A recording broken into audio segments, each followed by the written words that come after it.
Anak yang soleh itu anak yang tahu kalau dia seorang laki-laki nanti, secantik apapun istrinya, selucu apapun anak-anaknya, sebanyak apapun harta yang dia miliki, sehebat apapun dia di mata anak buahnya, demi Allah, orang tua tidak pernah menjadi nomor 2 dalam hidup. Ini banyak orang yang suka salah ini. Cuma gara-gara dunia, orang tua panjang mata menanti kedatangan anak. Jangan ya. Jangan. Anak yang soleh tahu sekali, sampai kapanpun ibumu, ayahmu.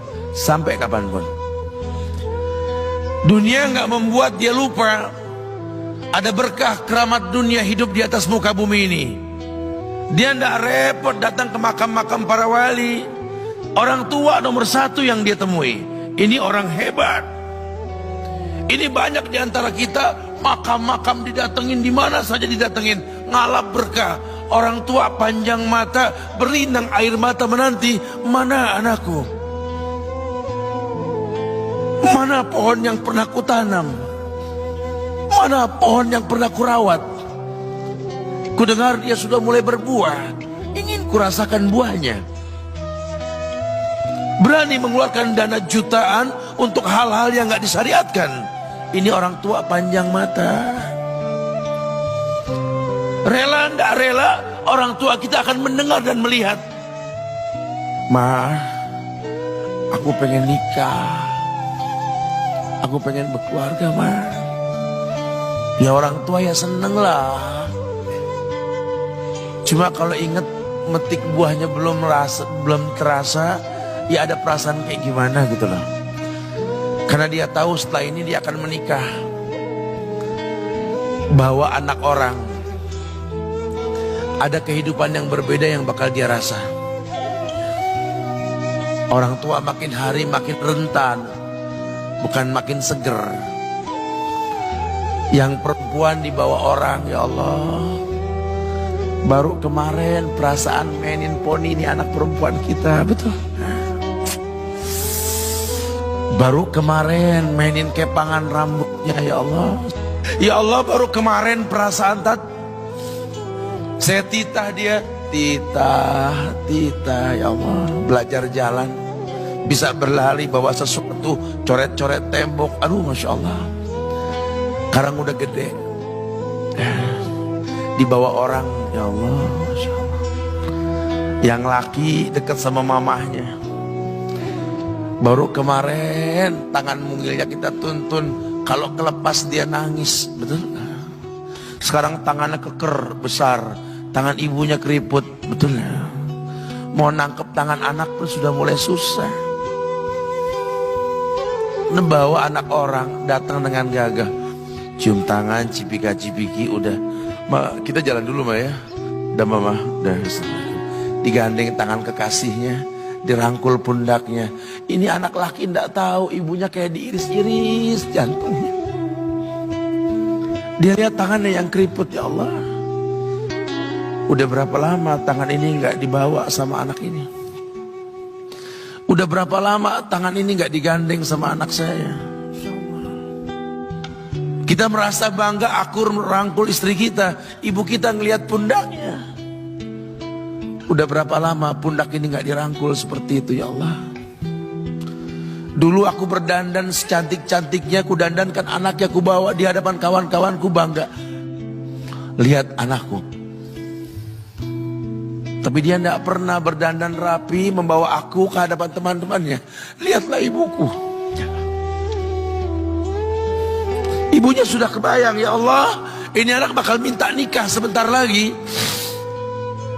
Yang wajar kalau orang nanam pohon pengen metik buah, wajar. Ini buah belum terasa, pohon sudah mau dibawa. Kebayang tidak? Ya Allah. Mulai dia kebayang. Sehingga rasa-rasa seperti ini menjadi tumpukan rasa di hati orang tua kita. Yang nanti pada akhirnya dia pun bakal kembali ke hadirat Allah. Kita pun bakal kembali ke Allah, betul?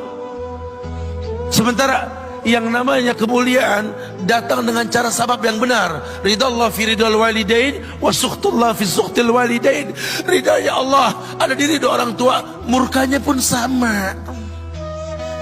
Karena semua ibadah yang dia lakukan berujung pada surga.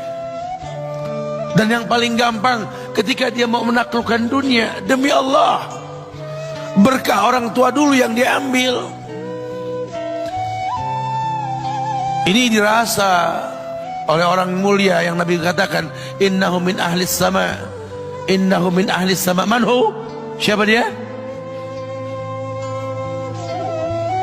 Sahabat manusia yang pernah hidup zaman sahabat tapi nggak ketemu Rasul, yang bernama Uwais Al-Qarni, pemuda miskin pengembala kambing di negeri Yaman. Padang tandus yang dia tinggal di situ, yang dia kesampingkan hidupnya untuk ibunya, untuk ibunya. Tidaklah terucap kalimat satu yang ingin ibunya pengen, kecuali Uwais pasti akan melakukannya apapun, dan ibunya cacat. Apa kata Uwais? Tidak akan pernah terlontar kata dari mulut ibuku kecuali kan kulakukan yang dia inginkan. Masya Allah. Ibunya cacat dan dia menomorduakan diri, yang penting orang tuanya dulu. Hingga satu waktu ibunya berkata, wahai Uwais, ibu sudah tua. Andai kematian mendatangi ibu, ada beberapa keinginan yang ibu pengen merasakan keinginan tersebut. Mungkin enggak ya? Apa Bu? Katakan. Ibu pengen haji. Bengong Uwais, ya Allah Bu, ini Yaman, Hadramaut, yang sekarang saja pesawat itu bisa 3 jam menuju Saudi itu, 2 jam lebih lah menuju Saudi. Ini lebih jauh lagi, kebayang berapa ratus kilo, berapa ribu kilo nggak tahu. Ya baiklah ibu, kata Uwais, aku tidak pernah menolak permintaan ibuku, tapi kali ini aku tidak bisa menjawab karena mikir gimana caranya ini. Apalagi dia seorang pemuda yang punya penyakit sopak, ada tanda-tanda putih di bagian badan itu kayak pano besar gitu tuh.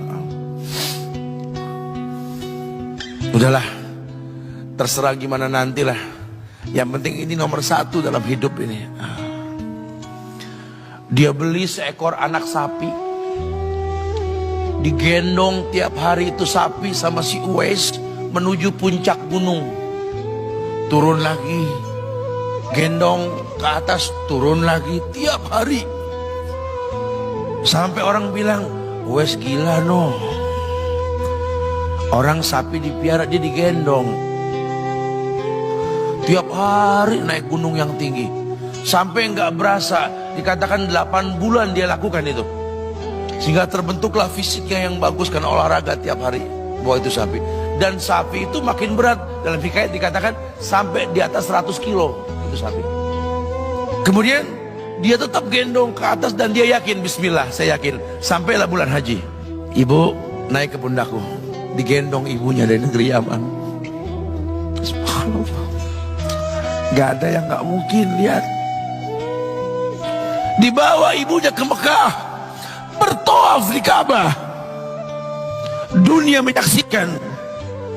Bahkan hikayat mengatakan dia sempat bertanya kepada sahabat Abdullah bin Umar, aku telah menggendong ibuku dari negeri Yaman menuju Makkah, bertawaf di Ka'bah ini, sudahkah aku membayar jasa ibuku? Apa kata sahabat Abdullah bin Umar? Bahkan satu hentakan napas pun ketika melahirkanmu belum terbayar. Bahkan satu hentakan napas pun ketika melahirkanmu belum terbayar. Dia selesaikan tawafnya, dia selesaikan tawafnya. Selesai tawaf, dibawa ibunya ke makam Ibrahim untuk sholat 2 rakaat. Selesai sholat, dia angkat tangan, dia berdoa kepada Allah, ya Allah, ampunkanlah ibuku ya Allah. Ampunkan ibuku ya Allah. Masukkanlah dia ke sorgamu ya Allah. Masukkan dia ke sorgamu ya Allah. Ibunya berbisik, Uwais, sudahlah, mintalah pada Tuhanmu ampunan untuk dirimu dan sorga untukmu.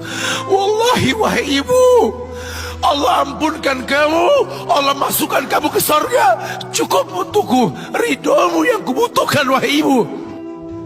Lihat, manusia saleh, hasil doa Rabbi habli minas salihin. Lihat,